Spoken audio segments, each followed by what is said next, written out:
this is a very impromptu video, but something crossed my mind that I saw, and when people don't act right, I call them out, even if they exist within a community I am a part of, which is what's happening today.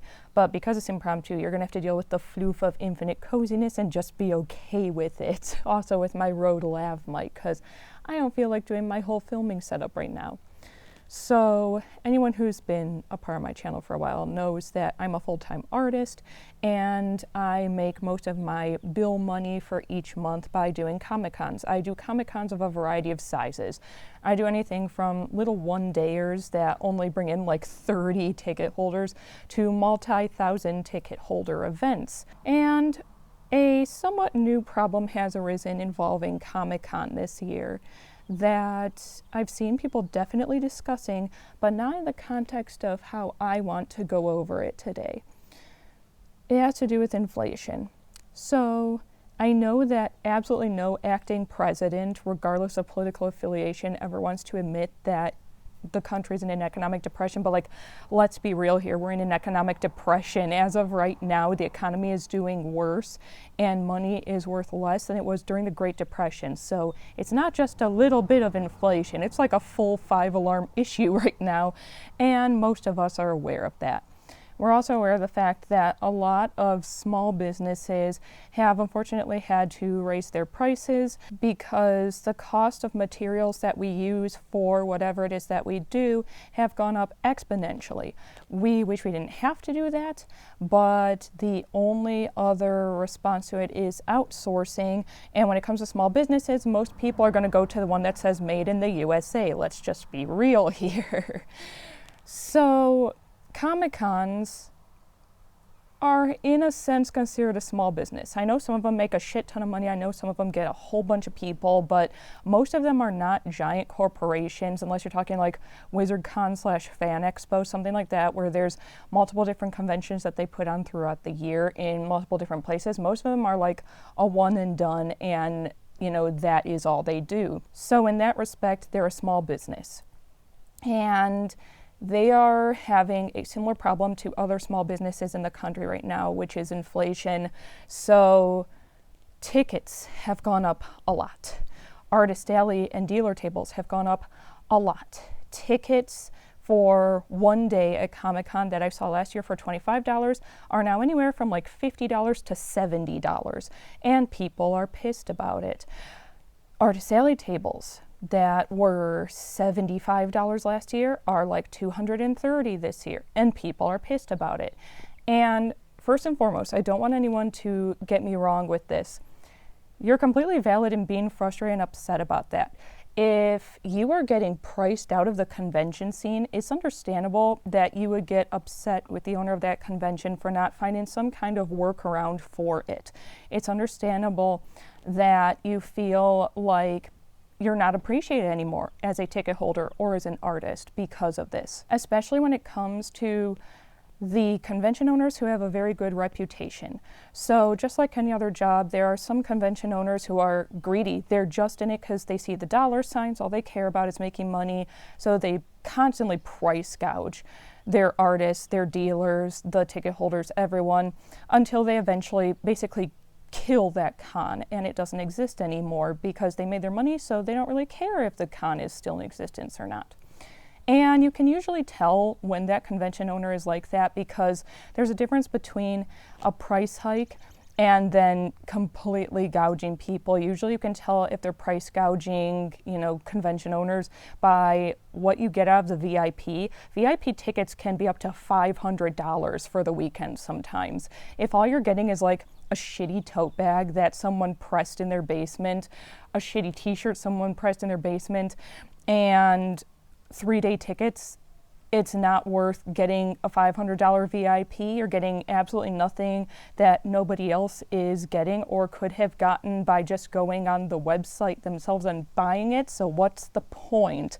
That's a price gouger. Now, where a lot of the frustration is coming from, though, is the convention owners who have very good reputations. The convention owners who, while maybe raising their price over time, because you have to each year, like it's the only way you're going to keep the convention open, they've maybe raised the price of admissions by like $5 maximum, or Artist Alley tables by no more than $50 each year, so it's still marginally affordable for most people.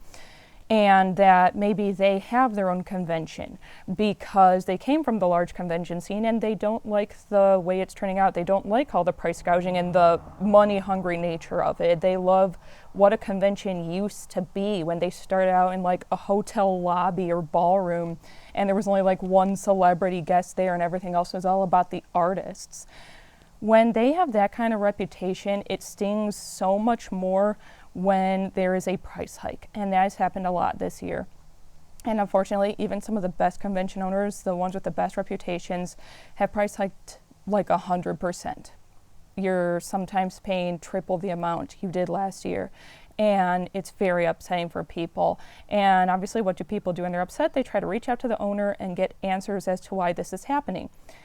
Now, I've seen some people arguing, well, they don't have to tell you anything. True. They don't have to tell us any reason for why there is a price hike, but if you want to continue to have people buying your artist and dealers tables and effectively paying a lot of what you put into getting celebrities, you have to understand that if you don't explain why there was a rate hike, they're going to get kind of pissed off and they're just going to take off and you're not going to get any money out of them again.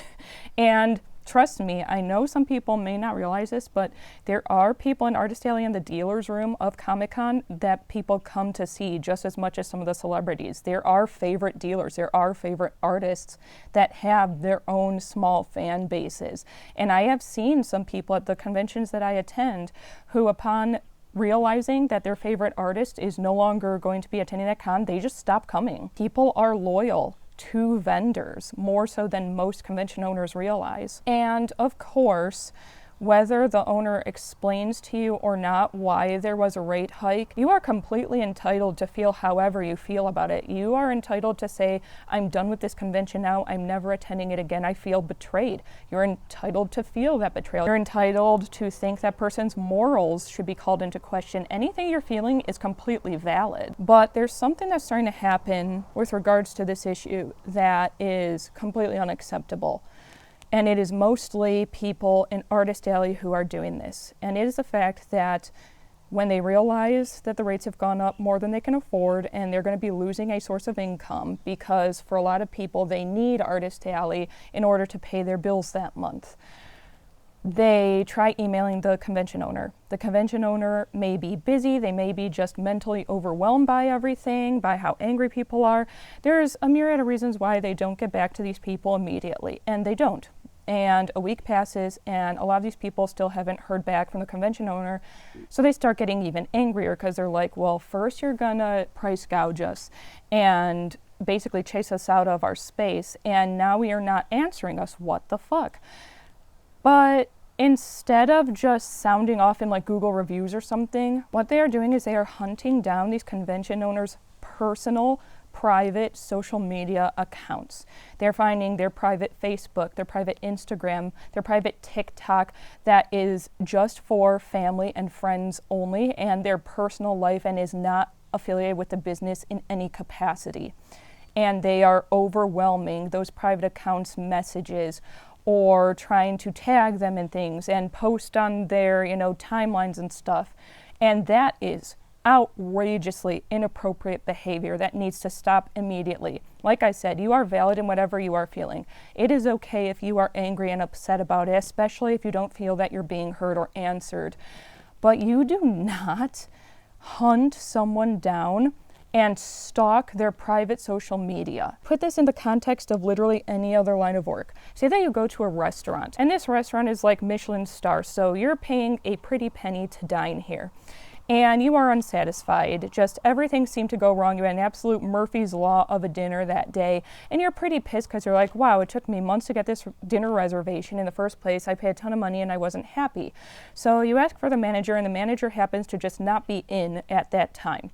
So you send an email and you write a negative review on Google to try to get their attention. And this manager is just busy or something, so they never actually respond back. And you get pissed off. So what you do is you learn the manager of the restaurant's name, you look them up online to make sure that you get the right profile on Facebook, you find their private family Facebook, and you start spamming it with your negative experience at that restaurant. If anyone caught you doing that in that context, they would think you're an absolute lunatic, because that's what you're behaving like. Regular, normal-ass people don't do things like that. So this is one of the things, like I said, put in the context of literally any other job and think of how weird it would be to behave like that. This is just not the way to do it. Please do not hunt down convention owners and get pissed at them in their private space. You need to separate the person from the business. But that's all I've got for today. Like I said, it's a very impromptu video, but I was seeing people doing this with a couple of conventions I'm a part of, and it was really, really bothering the crap out of me, so I just needed to talk about it for a minute. But until next time, do something that makes you happy today, so long as you're not stalking anybody, and I'll see you all again soon.